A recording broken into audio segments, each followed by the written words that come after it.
Olá, meus amigos. Estamos aqui em uma aula de cooperação ou cooperativismo, economia solidária e compartilhada. Então, temos aqui vários aspectos, né, que nós podemos abordar. Eu já ressalto, pessoal, que eu peço para vocês nessas aulas não se preocuparem assim, não se focarem no aspecto da linha ideológica, política, etc. e tal. Foque nos aspectos objetivos, ok? Foque nos aspectos objetivos. Leia os artigos garimpando, separando o que é objetivo, o que é fato histórico, o que é número, e o que realmente é posição ideológica de algumas pessoas, né? E assim você consegue aproveitar melhor o conteúdo, você consegue aproveitar melhor a aula, ok? Então vamos lá. É, Vamos falar um pouquinho sobre o panorama do cooperativismo brasileiro, história, cenários, tendências. Esse aqui é um artigo do Emanuel Sampaio Silva, da Universidade Federal de Pernambuco, né?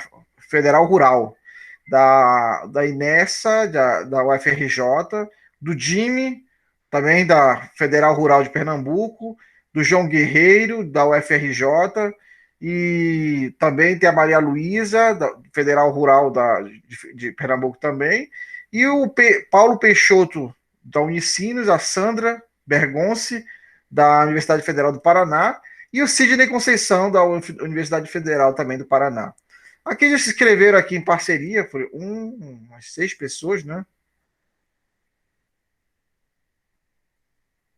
7, né? Nesse artigo bem peculiar, essa quantidade de pessoas. Não é muito comum, né? Panorama do corporativismo brasileiro, então, história, cenários, tendências. O que nós vemos aqui, pessoal? Nós temos abordado o cooperativismo no mundo, fazendo uma boa, considerando assim como é que ele se desenvolveu, como é que ele realmente surgiu o cooperativismo no mundo. Então, eu gostaria aqui de abordar com vocês, na verdade, o cooperativismo no Brasil.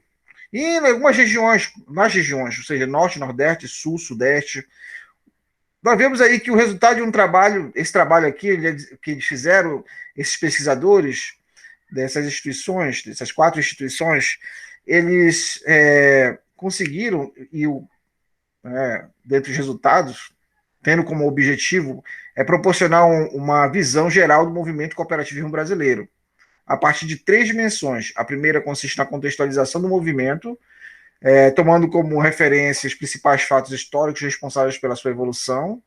E aí nós vemos também, eles passam a descrever um quadro, né, do cooperativismo nacional, fazem uma análise quantitativa, qualitativa no trabalho deles, isso é importante que vocês façam essa consideração, os gráficos que vão estar disponíveis, estão disponíveis lá nesse artigo.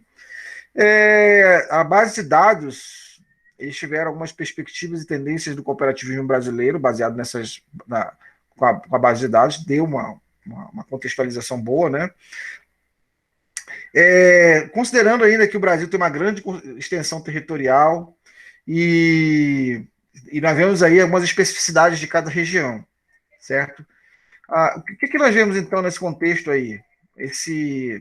Nessa pesquisa, os documentos, acervo bibliográfico, documentos e tal, materiais da internet, a pesquisa contou ainda com um conjunto de dados secundários, foram utilizados todos esses elementos coletados das organizações representativas do setor. Esses dados foram sistematizados, tendo como referência discussão teórica sobre o assunto, tendo em vista o incipiente e fragmentado fonte de dados sobre o cooperativismo brasileiro. A importância maior neste trabalho reside no esforço de sistematização desses dados por uma equipe de pesquisadores que tem no cooperativismo a sua fonte principal de investigação teórica. Então, na verdade, para a rede cooperativa, Núcleo Brasil, né, construir esse cenário sobre cooperativismo representou mais do que um mero exercício baseado em critérios econômicos ou em categorias sociológicas, mas a possibilidade de revisão do conceito e ideias, tá? Vislumbrando uma nova compreensão do cooperativismo a partir de seus limites e suas possibilidades concretas. Tá?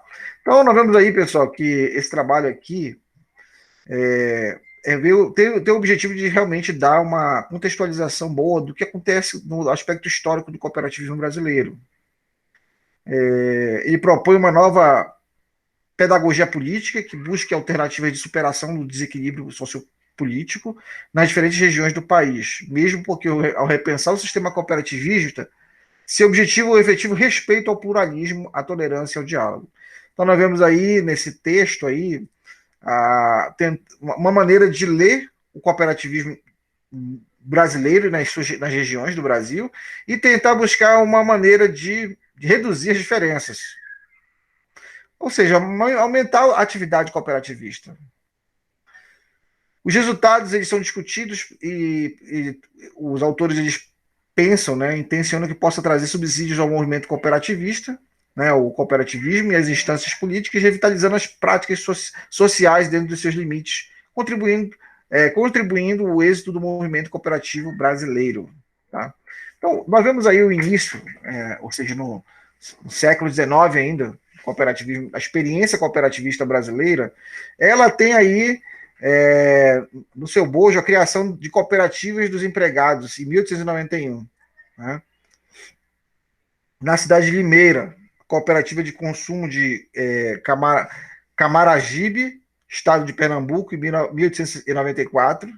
Aí nós estamos falando do século XIX, né? A partir de 1902, agora século XX, surge a primeira experiência das caixas rurais, das caixas rurais do modelo Raifesen, no Rio Grande do Sul, em 1907, início do século XX. São criadas as primeiras cooperativas agropecuárias no estado de Minas. Então, nós vemos aí constantemente muitos tipos de cooperativas, pessoal. Várias cooperativas surgem. Isso é importante considerar. Várias cooperativas surgem, correto? E aí, nessas cooperativas, nós vemos uma grande quantidade de cooperativas agrícolas, agronegócios, pecuaristas, a cooperativas rurais. Ou seja, os trabalhadores do campo se reúnem para trabalhar em conjunto, passar a cooperar entre si. Percebem,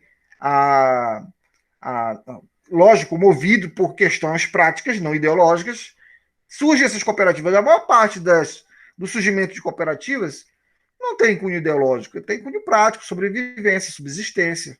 Assim como vocês podem fazer uma cooperativa de advogados, uma cooperativa de vários tipos de cooperativa, pessoal, do ponto de vista prático. Cooperativa de professores de educação física, cooperativa de profissionais, cooperativa de docentes.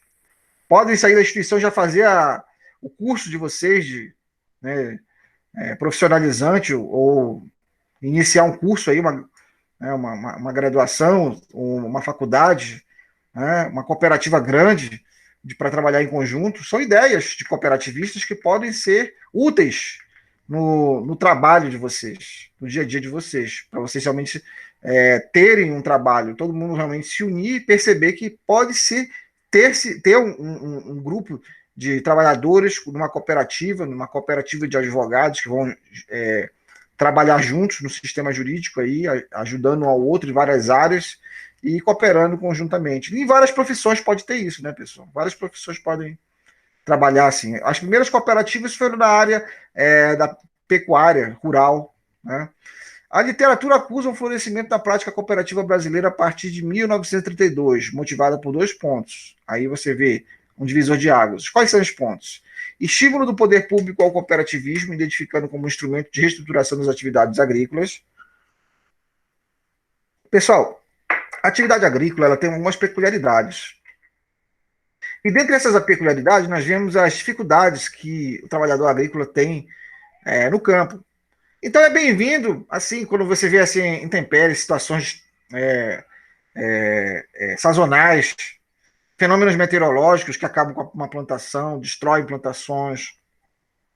Então, se você se une numa cooperativa, você pode ter o apoio um do outro nesses trabalhos. O Estado, vira e mexe, está subsidiando trabalhadores rurais individuais que trabalham no seu negócio individualmente. Mas a pequena agricultura familiar, ou mesmo grandes negócios de pecuaristas que se juntam para ter a sua subsistência do campo, da terra, isso é muito bem-vindo, isso é muito útil para a produção, né?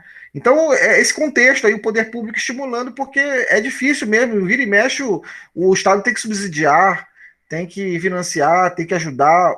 Até hoje, né, a pessoa que trabalha com agronegócio, com pecuária, né, com ativos biológicos. Né. A promoção da Lei Básica do Cooperativismo Brasileiro, em 1932, baseada, passando a definir melhor as especificidades daquele movimento diante de outras formas de associação. Então, passou-se a ter uma legislação agora para nortear a prática cooperativa, aquilo que já estava acontecendo, de fato, tem agora no mundo jurídico aí um norte, né? No Brasil, as cooperativas agrícolas, ao longo dos primeiras metades do século XX, não apenas se mostraram como as mais importantes em termos de volume de negócio, como também foram as principais responsáveis pela difusão do ideário cooperativista no Brasil. Ademais, a literatura acusa que o referido ideário cooperativista ou conjunto teórico doutrinário do movimento foi utilizado, correto? Como instrumento ideológico do Estado, a serviço de um Estado conservador e autoritário.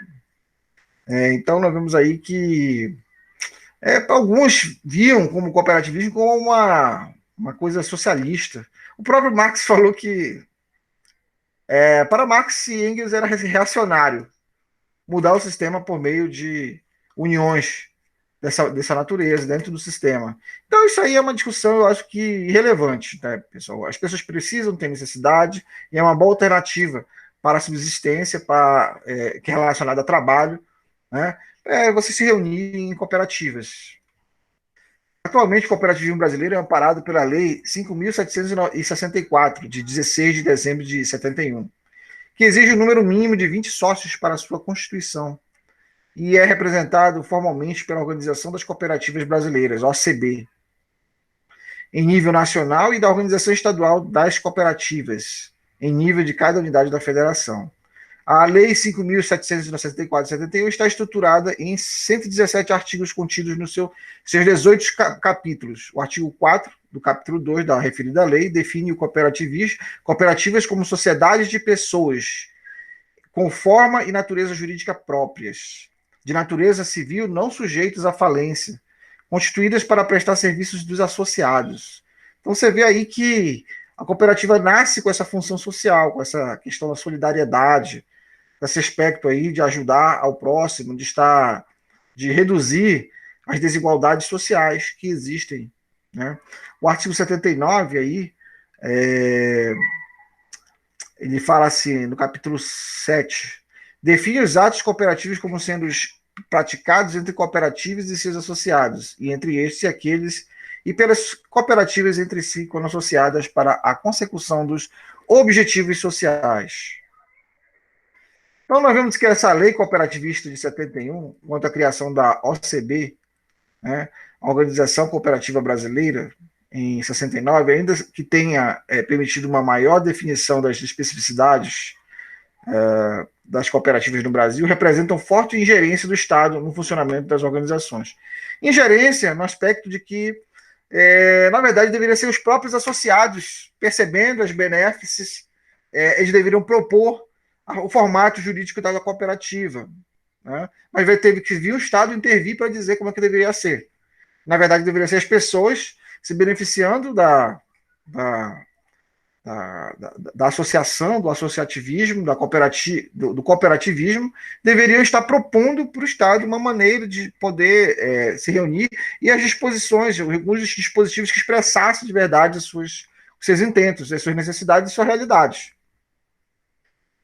Há de salientar nesse sentido que o panorama político institucional do momento era a ditadura militar. Um dos aspectos legais a ser destacado foi a criação da Lei 9.867, de 10 de novembro de 99, que criou e normatizou as cooperativas especiais, as quais são destinadas a auxiliar pessoas em situação de desvantagem a se inserirem no mercado. Então, contexto aí de 64, um contexto aí marcado pela Guerra Fria, pelos problemas aí que existiam entre socialismo e capitalismo. Então, a ditadura militar, ela interviu, ou seja, usando o poder público, o poder de Estado que eles tinham, para nortear ali, do ponto de vista jurídico, como as pessoas deveriam se associar. E deveria ser uma iniciativa, na verdade, das pessoas que estavam se associando. Infelizmente, a maturidade e o conhecimento, o entendimento do associativismo, do cooperativismo, da compreensão de como as pessoas podem se reunir e produzir juntas, ainda é uma coisa muito complicada, porque as pessoas são muito individualistas e precisam de um grande esclarecimento disso tudo, né? Porém, desde a aprovação da Constituição de 88, a prática cooperativa se desvincula do Estado e vários projetos de lei passam a tramitar no Congresso Nacional com o propósito de alterar a Lei 5.764. Pretende-se, com isso, ampliar as margens de ação diante de um mercado globalizado e diminuir brechas legais, de forma a inibir práticas fraudulentas das chamadas cooperativas de fachada. O que nós vemos aqui, pessoal? Passou a existir, se aproveitando então do aspecto legal, das isenções tributárias, das facilidades que o Estado ele dá para as cooperativas, passou a surgir então aquelas cooperativas de fachada, que tinham um dono de uma empresa, da cooperativa, o cara que alguém tomava conta da cooperativa e passava a mandar nos cooperados, né? Porque na cooperativa essa relação ela não existe, não é assim que funciona a relação entre os cooperados, né? Não é assim que funciona. Então, passou-se a ter o quê? Uma figura de uma pessoa que passava a gerir como uma empresa. O cara é o dono da cooperativa, da empresa. Isso é um absurdo dentro do cooperativismo, né? Então, essas são as cooperativas de fachada que surgiram. Porque eram pessoas, empresários que viram os benefícios jurídicos, os benefícios fiscais de ser uma cooperativa e resolveram se aproveitar disso. E as pessoas ignorantes não compreenderam isso, né? Mesmo as práticas cooperativas das cooperativas brasileiras ainda expressam algumas discrepâncias, resultado de um modelo implementado de cima para baixo, ou seja, top-down, né? Ou seja, vem de cima para baixo, hierarquicamente, do estratégico para o operacional, né? Dentro da hierarquia de uma empresa. E não é assim. Dentro de uma cooperativa, o relacionamento entre cooperados é horizontal, ela não é vertical, não tem essa verticalização hierárquica, ok? Mas, infelizmente, esse modelo ainda existe, e isso precisa ser superado, porque isso fere exatamente o sentido do movimento cooperativista, ok? Essas discrepâncias, então, que fala o texto, é resultado de um modelo implementado de top-down, de cima para baixo, desvinculado às necessidades de amplos segmentos sociais. Observa-se que o cooperativismo, enquanto ideia, força, está ganhando amplitude através de uma perspectiva positiva, sinalizando seu caráter de inclusão social e não mais negativa pelo seu caráter excludente, que foi a ótica do passado. Então, o que nós vemos aqui, pessoal? O cooperativismo, o objetivo é incluir as pessoas no processo de trabalho, tá? É incluir as pessoas dentro de um contexto de trabalho. Por isso que as pessoas se juntam em cooperativas, né? Então, ele tem esse caráter social, esse caráter positivo e inclusivo. O que aconteceu foi que no passado ele teve essa visão de se utilizar a estrutura da cooperativa para se fazer uma empresa formal, como nós conhecemos, para poder realmente explorar pessoas e ter benesses, ganhar os benesses estatais, benesses fiscais, legais e por aí vai, né? Então, nós vemos aqui 5 fatores, especialmente da ordem interna e externa ao país, que parecem contribuir para essa mudança de enfoque, tá? Então, vamos ver aqui. Alguns aspectos que, então, nós vemos essa mudança. Revitalização dos conceitos da prática cooperativa a partir de um balanço em relação às práticas do passado, isso é importante. O crescimento do desempenho estrutural, desemprego estrutural, estimulando a proliferação de organizações de economia solidária. Nós vemos aí que o desemprego ele pode ser conjuntural ou estrutural, pessoal. O desemprego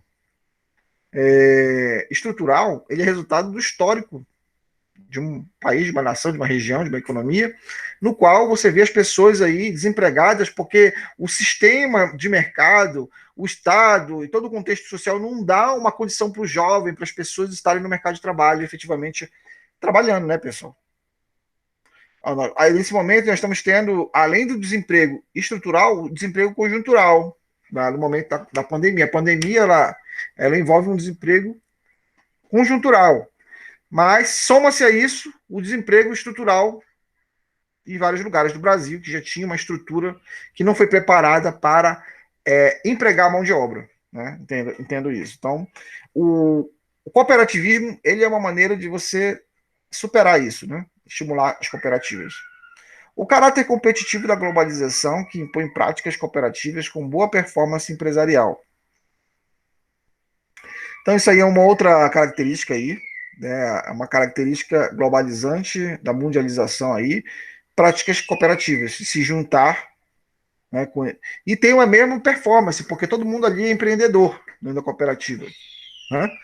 Flexibilização das relações de trabalho, então você não tem aquela relação rígida, top-down, de cima para baixo, hierárquica, você se subordinando a um chefe.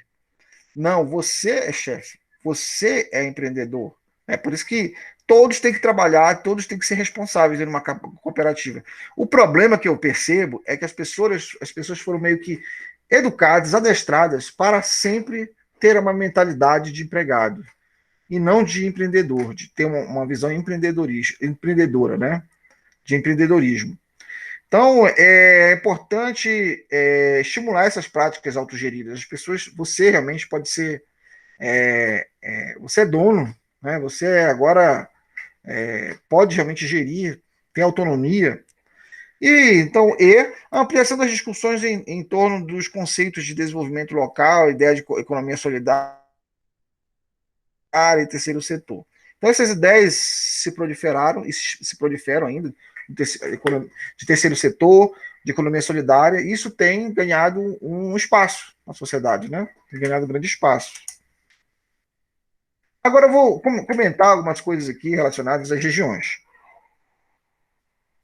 Algumas especificidades. Por exemplo, a região Nordeste. O que nós vemos? Uma característica que nós vemos assim da cooperativa na região, né, características regionais, né, essas características assim dessas regiões que nós estamos analisando, a região norte, vamos falar da região norte primeiro. A região norte do Brasil ocupa cerca de 45% do território nacional, com densa floresta tropical. A ocupação territorial e a atividade econômica dessa região foram condicionados ao extrativismo vegetal e mineral ao longo da bacia do Rio Amazonas. Nós vemos aí que se formaram cooperativas, certo? Na área de produção, por exemplo, um exemplo prático aí de cooperativas nesse setor ou nessa região, para açaí, para extração de açaí, de caroço de açaí, de aproveitamento, inclusive, dos subprodutos do açaí, caroço, né? E por aí vai. E isso é importante, pessoal. No contexto do século XX, o movimento cooperativo ele foi se expandindo, né? As cooperativas extrativistas nessa região do norte, sobretudo voltadas para a exploração da borracha. Iniciou-se muito ali com a exploração da borracha. No entanto, apesar dessas cooperativas explorarem um produto de boa aceitação no mercado internacional, elas vão se deparar com uma série de dificuldades para o desenvolvimento eficaz, como as grandes distâncias, isso é um problema, as distâncias, a dificuldade de deslocamento, insuficiência de meios de transporte, escassez de mercados consumidores provocado pelo pouco povoamento da região e a falta de uma política governamental para o setor. A década de 70 ela é marcada, então, por uma política governamental de integração, pessoal. O povoamento da Amazônia, instala-se uma infraestrutura na região norte de favorecer o desenvolvimento econômico. Este fato ele provocou uma diversificação das atividades produtivas, possibilitando concomitantemente o surgimento de novas cooperativas agrícolas de mineração e de trabalho. Esse mesmo período se destaca a organização ONGs, organizações não governamentais, né, com apoio da Organização do Povos Indígenas no Norte Brasileiro com base em cooperativas. Tá? Nesse contexto surgem as cooperativas da borracha, dos índios seringueiros, e por aí vai, pessoal. Mesmo não tendo uma política de desenvolvimento assim meio que clara, né, mais consistente, houve um desenvolvimento nessa região. A região norte, nordeste, né, ela é marcada ela caracteriza-se por uma região de contrastes, tem muitos contrastes ali na região nordeste, né? Marcado por forte heterogeneidade e complexidade, não somente em termos de clima, vegetação, tipografia, cultura, mas especialmente em termos econômicos. Essa região ela convive simultaneamente com situações extremas de pobreza típicas de países desenvolvidos. Isso é terrível, pessoal. Com níveis de produção e consumo semelhantes aos dos países capitalistas do capitalismo avançado. Nós vemos que no Nordeste a história das cooperativas ela evidencia os mesmos contrastes produzidos com um modelo concentrador e excludente. Concentra renda e exclui as pessoas ali do processo, né? E aí nós vemos aí uma estrutura agrária voltada para o latifúndio e para o setor agroexportador a sua base de sustentação. Então, os latifundiários ali cresceram, se desenvolveram dentro dessa política de concentração e excludência. Outro aspecto aí importante é a criação de muitas cooperativas como fonte de poder e influência de uma classe dominante, mantendo em seus quadros dirigentes um grupo de poder local.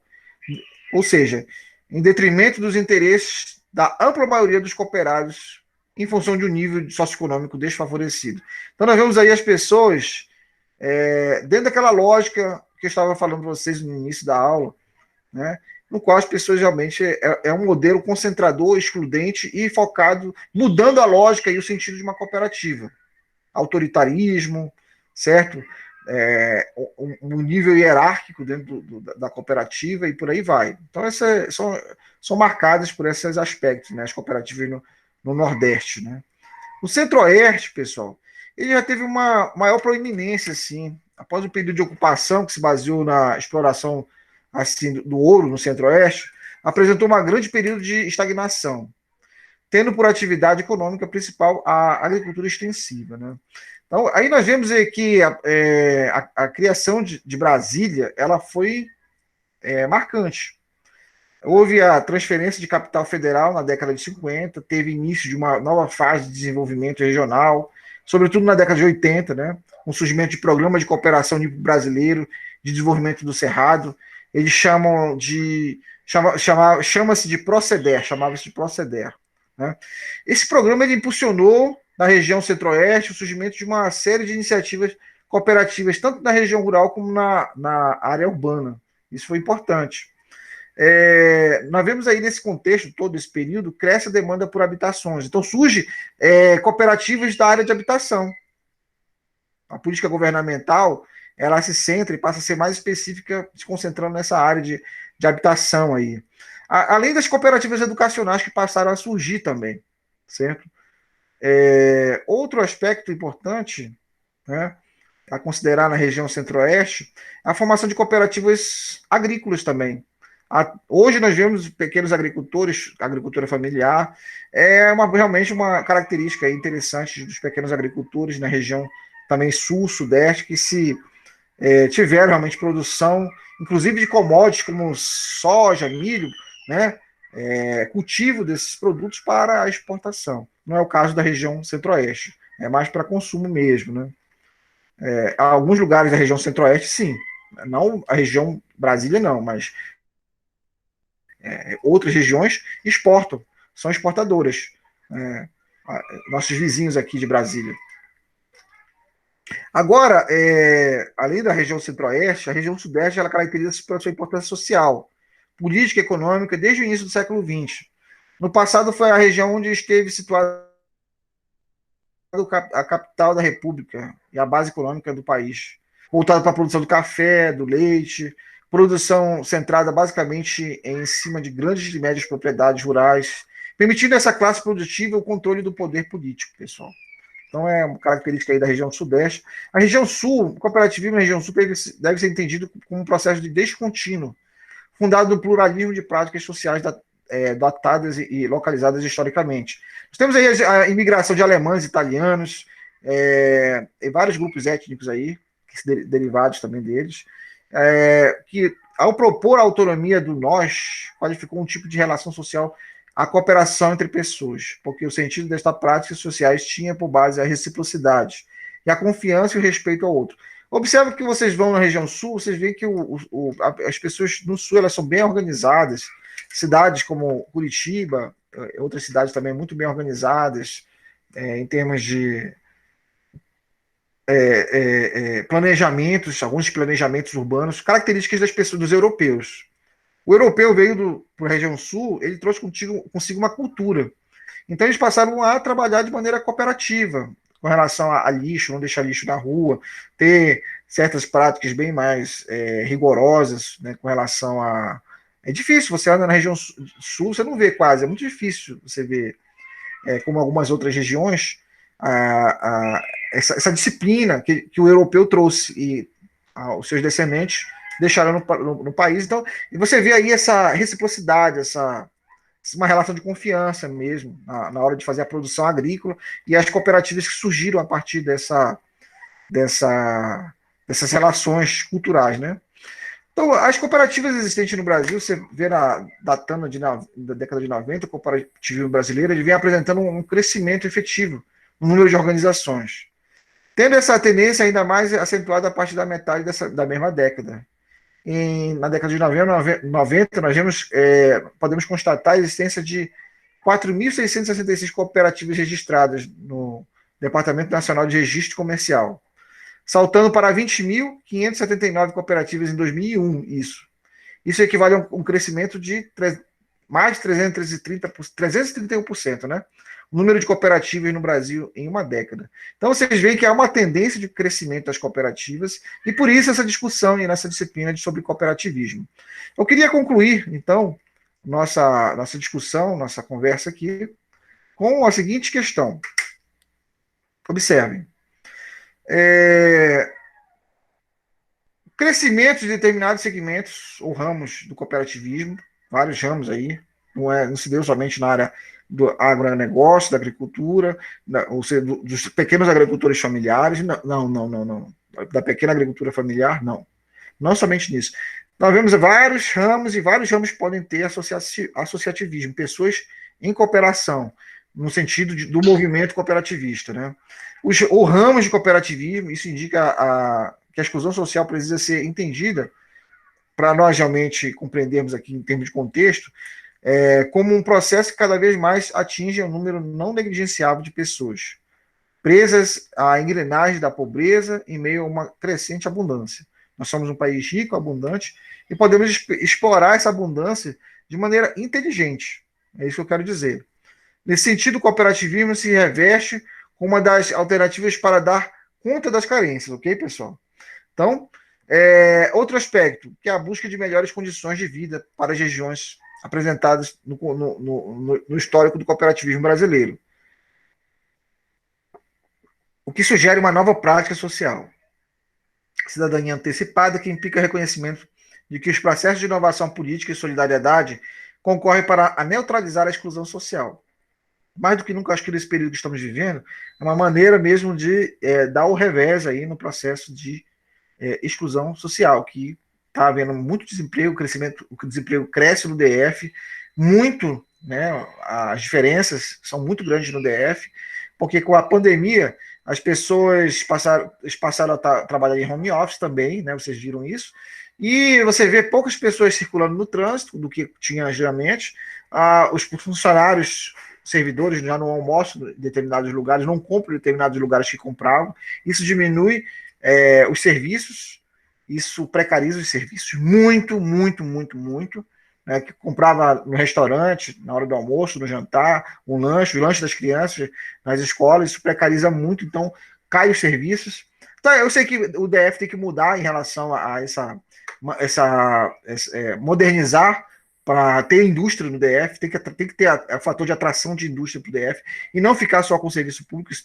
Acho que está claro, acho que nesse período de pandemia, o DF tem que mudar essa lógica e ficar só dependente da administração pública, do dinheiro do serviço público, para ter serviços e outras atividades, não pode. E para concluir aqui, nós temos aqui, é possível admitir que pensar o desenvolvimento do cooperativismo no Brasil implica em alguns desafios. Qual é o primeiro desafio? O primeiro grande desafio é de se pensar o desenvolvimento sustentável, visto que nossos modelos de desenvolvimento estão baseados no uso pródigo de recursos não renováveis que ameaçam o bem-estar das gerações futuras. Segundo desafio, de respeito ao estabelecimento da globalização e da solidariedade da cooperação qualificada. Essa última é especialmente pensada a partir das políticas públicas nacionais que favoreçam a sua implementação e também em nível mais amplo, a partir de projetos de cooperação e intercooperação dentro do sistema cooperativo que sempre foram mais formais do que reais. Né? Então, basicamente isso. Está aí meus links, né, do Facebook, Instagram, Twitter. Estou aí disponível nas redes sociais, discutindo com vocês economia, falando de economia nas redes sociais, tá? No meu canal aí no YouTube. Tem uma playlist de economia solidária para vocês lá assistirem às aulas e os vídeos que estão disponíveis lá sobre esse assunto. Obrigado, valeu!